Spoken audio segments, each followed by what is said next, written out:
Eto, pakinggan natin yung napakagandang statement ni ni Robin Padilla. Bilib na bilib ako kay Robin tsaka dito kay Empoy. Itong abogado ni Robin na si Empoy.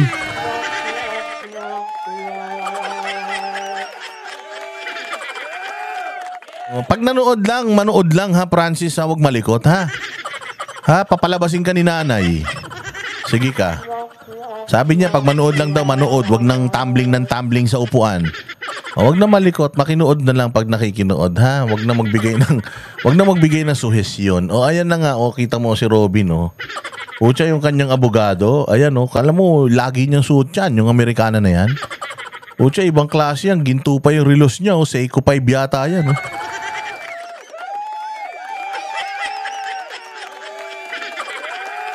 ito pakinggan natin. Napakaganda nito. Napakaganda nitong sinabi dito ni Robin. Dito, alam mo, sa totoo lang, bilib ako kay Robin. Bakit? Hindi bilib ako kay Robin kasi kahit na siya ay bagitong senador lang, may yung utak niya, may direksyon. Hindi siya namumulitika. Wala rin pakialam to si Robin, manalo siya o hindi sa susunod. Kasi yun ang kagandahan sa mga Duterte. Ang sabi nila, pag ikaw naging public servant ka, mag-serve ka. Huwag mong isipin yung mananalo ka sa susunod na eleksyon, boboto ka ba nila sa susunod na eleksyon. Pag nagtrabaho ka ng buong puso at hindi ka nagnakaw, hindi mo na kailangan mangampanya. Mananalo ka.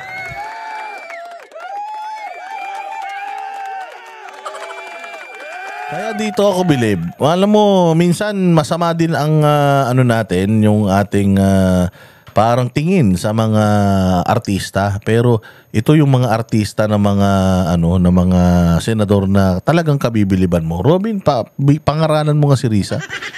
Sabihin mo na hindi totoo na sabihin mo na hindi totoo si Risa Ontiveros, sinasabi niyang nanlalaban yung 1 taong gulang. Pasok. Digong, Mayor, isang magandang umaga po sa inyong lahat. Ako po ay nakikinig sa mga opening statement ng aking mga kasama. Sila po ay mga batikan na senador, mga abogado, mga kilala na po na nagbibigay ng point of view sa legal na usapin. Ang akin pong pahayag ay naratibo ng isang convicted criminal. Ako po ay convicted. Ako po ay nakulong. Ako po ay nabuhay kasama ang mga kriminal sa Bilibid. At kilala ko po ang underworld. Siguro po, maaring sa ibang bagay, mas maraming nalalaman ang aking mga kasamang senador, pero pag pinag-usapan po natin ang mga kriminal dito sa bayan natin, ako po ang magsasabi sa inyo, napakadami na pong kriminal sa atin na walang puso. Ang mga ng sinasabing war on drugs, pero hindi po natin napag-usapan ng mga biktima ng mga durugista. Kung paano pinapatay ang kanilang mga anak, pinapatay ang kanilang mga asawa, pinapatay ang kanilang kapitbahay. Kung paano sinira ng droga ang mga buhay ng mga pamilya ng OFW.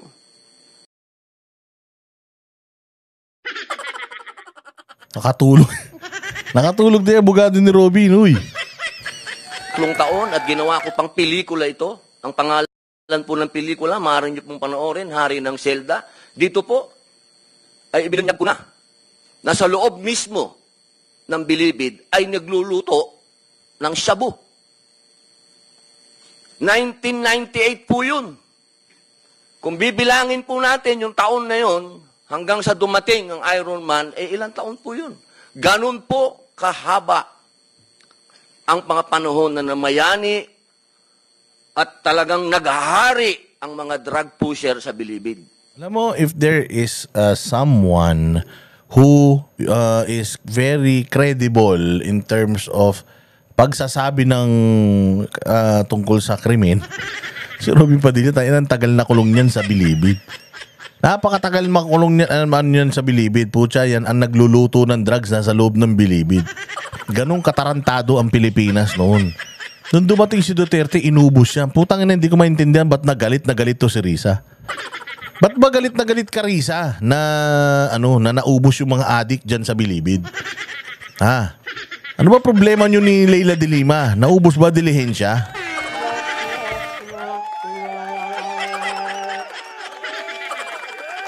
Kaya nga sabi ko nga sa inyo, ang droga, hindi lang naman yan.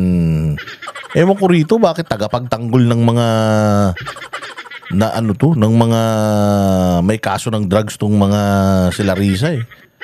Ayan kalinaw-linaw sa sinasabi ni Kuya Robin Padilla. Sabi niya matindi ang problema ng bayan natin.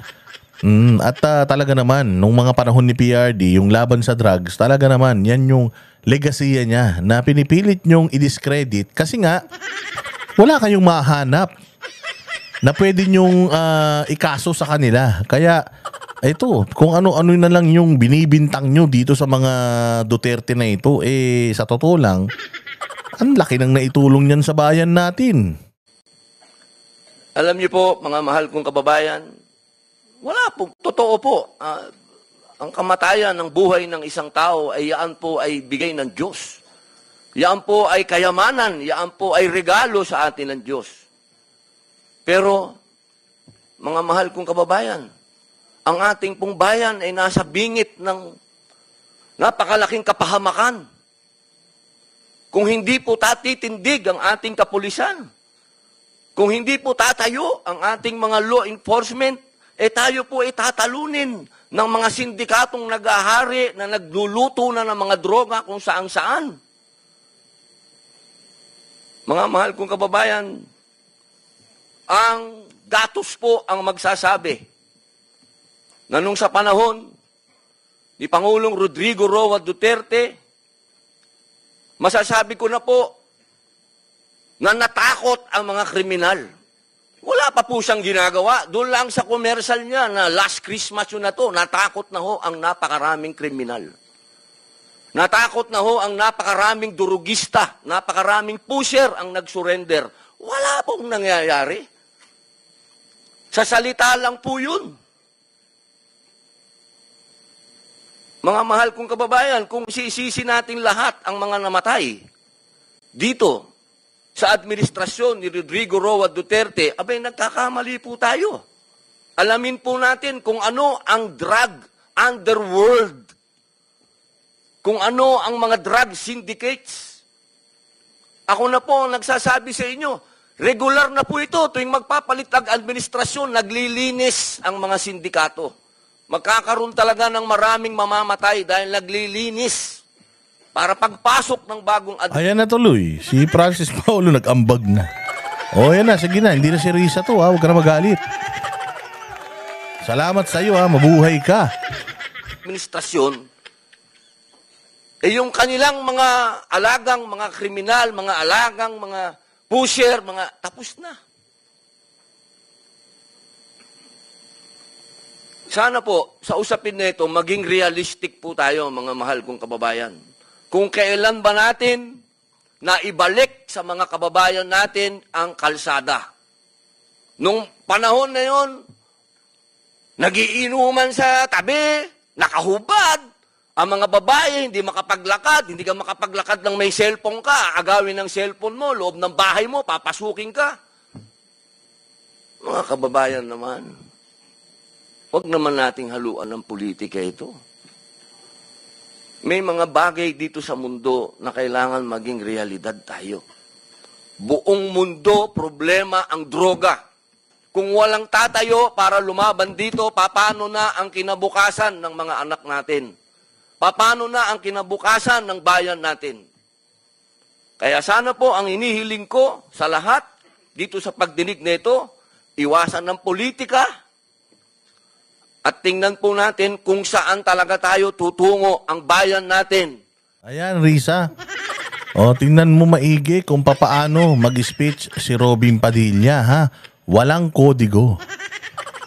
Yan pa yung sinasabi ninyong artista, walang alam. Putang ina, si Risa Ontiveros, ang tagal niya ng battle cry yan.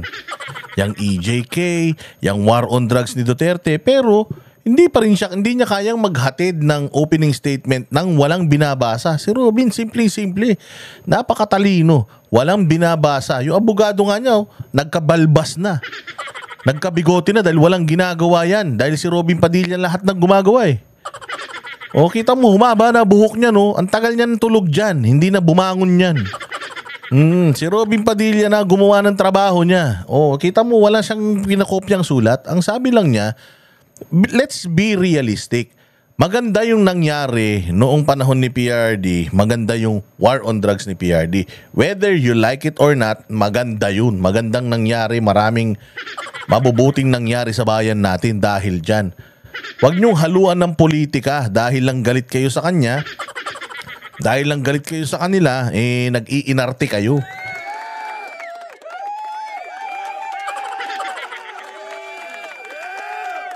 Oh, hindi ba? So yun nga, sinasabi nga ni Robin, ginawan ko pa ng pelikula yung Bilibid. Diyan niluluto yung drugs. Nung napunta si PRRD, nawala yung lutuan ng drugs diyan. Putang ina, yung mga siga diyan na mga drug lord, tinanggalan ni Bantag yan ng kapangyarihan. Dinurog ni Bantag lahat ng mga kubol na mamahalin diyan. Saan ka makakita nakakulong, putang ina, parang si Pablo Escobar. Bugus-bugus yung pera, may jacuzzi, may pole dancing. Putang ina, kulungan, may pa-concert pa.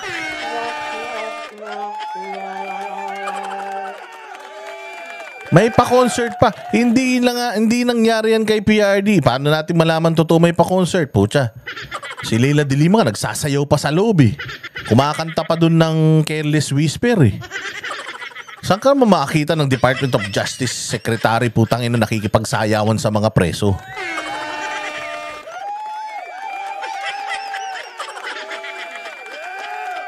Oh, hindi ba nga, sabi nga ni Banat, nagsoshow pa Mocha Girls dyan sa loob. Nagsoshow ang Mocha Girls sa loob noon dahil ganyan nga kakurap dyan sa Bilibid.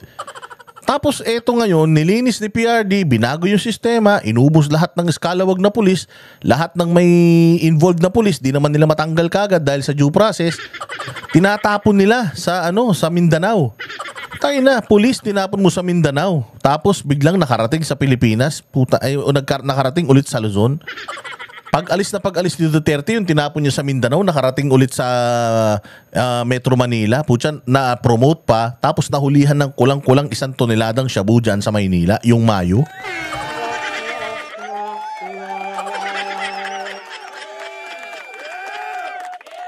Isang toneladang nahuli na si Mayo. Tapos pagkatapos alitagtag halos 2 tonelada. Tangina, nung panahon ni PRD pa atras, walang ganong karaming shabu na nakuha sa atin. Ngayon lang. Sasabihin nyo, bumaba ngayon? Nahuli naman. Hindi yun. Nahuli nyo yun. Ilan yung hindi nyo nahuli? So real talk lang tayo mga boss. Maganda ang nangyari sa bayan natin noong naging si PRRD presidente. May COVID pa.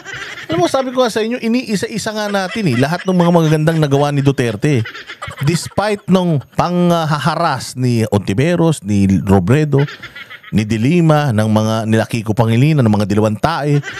Sa kabila ng pag-uupos nyo kay PRRD, ultimong special powers na nga lang para sa traffic, hindi nyo pa binigay kay PRD nun eh. Ganun kahirap si PRRD sa inyo. Pero nagawa pa rin ni PRRD yung trabaho niya. Kasi nga magaling siya.